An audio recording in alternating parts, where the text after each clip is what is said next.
Hey, welcome back, everyone. We've got a little bit of few things to talk about today. Yeah, lots actually. Yeah, we do. 10 topics. 10 topics. Yeah. All right, let's get into first, let's talk about Shawanda's story of Juneteenth. Yes. You know, she walked through cemeteries and talked about the history in her own history. So, what did you think when you saw that story? Well, I mean, just incredible to kind of dive into history and make it, yes, she personalized it because she went through her own family, but other people have done that exact same thing, so I think that just kind of brought to light, if you really dig deep enough, you can really find out a lot of stuff about your heritage and about your prior family that, unless you apply and kind of really dig deep, you may never know. Yeah, and I thought it was interesting. It said the college, I think that was in Okolona previously, housed like several teachers in the area. So that was very interesting. And the fact she talked to one of the mayors of Okolona, former mayor. Who was also a historian, which is cool. I mean, just some really that's neat great stuff to know there. about your city. And the videography in there was really nice. 10 out of 10, Shawanda, if you're watching. If you're watching. Okay, so recently I read that a woman's Tesla's battery died, causing her grandchild to be locked in the car. So that made me think about, electric cars. We talk about moving into the future. Yes. So let's talk about it. What are your thoughts on that? Well, I mean, could that still happen in like a because you were just talking to me about your key fob didn't work this morning. Yeah, and we're like, okay, you have all these keyless entry, push to start things, which are all great, but then what happens if the key fob dies? You're really out of luck. Same thing with even whether it's gas or electric. I mean, I feel like you could still lock. The key fob not work, and then somebody could get locked in, God forbid. Yes. And in this case, the child got locked in the car and she couldn't open the car. Well, one thing, and I didn't read the article too long, but I just kind of glanced over it, skimmed over it. One thing I did have a few questions. Are you not told how much battery you have left on your Tesla? One. Okay. It's an electric car. You probably do. Yeah. So that was I kept wondering, is this a mistake of her own? Sure. That happened, or is the battery that powers, I guess, the car different from the battery that gets you to going? You know? That's fair. So I had that question. Yeah. But with the key fob situation, so guys, this morning I went to head into work at 3, and my car would not start because my key fob's battery is running low.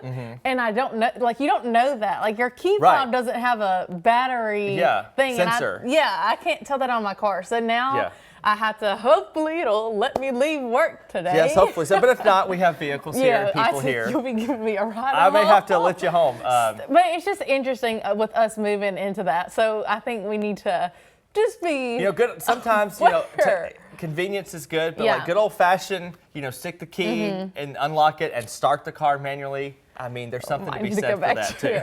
Okay, so this week they required warning labels on social media platforms and stating that social media is contributing to mental health crisis among the nation's kids and teens. So your thoughts on warning labels for social media? I mean, yes, but you get to the fact where you get these user agreements, where you get new software, you get a new app, you just click through it. Yes, I accept. Yes, yes, continue, continue. And you don't you don't read the warning. I think it's good that it's there because there could be some people that download the app that may think they have the usage figured out, they know what they're downloading the app for, and may not realize, this app could be used for something else too. Yeah, so definitely. I guess warning labels in that regard could be more useful. Whenever I had saw this and we had done a story earlier this week, I was like, what? Warning label? Where would that be on the app? Yeah. But so now I'm getting it in my head of what it was. And I think being progressive about trying to keep children safe online is good. Yeah. I don't necessarily think that's the way to do it. I mean, like you said, you're just going to click past it. Yeah. All right, welcome back, everyone. We've got just a little bit more conversation to talk about. So, Isaac, me and you both have not seen the Inside Out 2 movie that came out, I think, Friday. Yes, pretty recent. But if you know Inside Out, it's kind of about your emotions and what's going on in your head. So let's talk about it. Having movies that bring mental health awareness for a younger audience, like children, because this was. I think you can't start early enough. Yeah. I mean, as soon as humanly possible, because that's such an integral part of our society. Yes. We have mental health days now. Some companies do that. Whether and that's a whole, it's a sickness. It's a disease. So you need to take a sick day for things like that. And again, just getting more awareness and more knowledge. And even into some of the younger minds, it still may not know exactly what's going on. But I think it all about, but characters in Inside Out, which I know they're introducing, from what I've seen, new characters for your brain. And I think it's interesting, if a child, can't explain how they're feeling. They may can be like, I'm feeling joy, you know, based on the characters, or I'm feeling like this character in Inside Out, I think there's anxiety. Who's crazy? You know, maybe I feel like anxiety. So I think that's very interesting. And I've been seeing on TikTok that they believe that the writers waited until the viewers, whenever we saw the movie, got a little older. Gotcha. So you could like understand it a little bit more. So good on the writer's part. They know what they're doing. They do. Okay, so another series that people are raving about is Bridgerton. And you included. Yes, I just finished it. So if you haven't watched it, it's totally fine. But there is some like controversy. So like basically, I think the director changed for this new season. And so with the changes with this new season, there are some writers changes.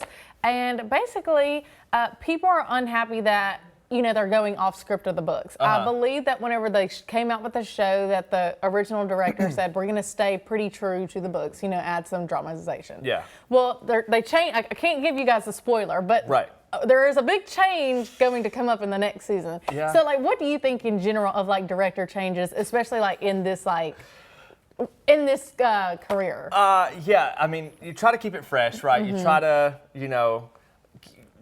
keep it fresh and also maybe reel in some audience that you didn't have.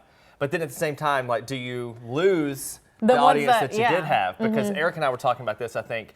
His question today was like, are the TV series or movies more modern? Are they more creative? Which one's more creative? Okay. And, he mentioned like Breaking Bad was a series that sort of pivoted a little too much maybe toward the end, whereas like Game of Thrones, which I still haven't seen, of course. I haven't. And I have no intention of seeing it. I do not plan but apparently either. he was like, they did pivot, but in the best way, or a better way to kind of captivate the audience. I feel like sometimes with any writers or director changes, whenever they try to be too modern, and I feel like that with, I don't want to hate on Disney, but the last time I watched Disney shows, and these are probably how kids act, but I guess it wasn't how we acted. Right. And it's like, that's not real. But then I had to take a step back of like, actually, if you go listen to 12-year-olds nowadays, that they do act. Sound and act like this. Exactly. So it's just interesting. Okay, so we have another celebrity that added a mugshot to their list of accolades. So Justin Timberlake's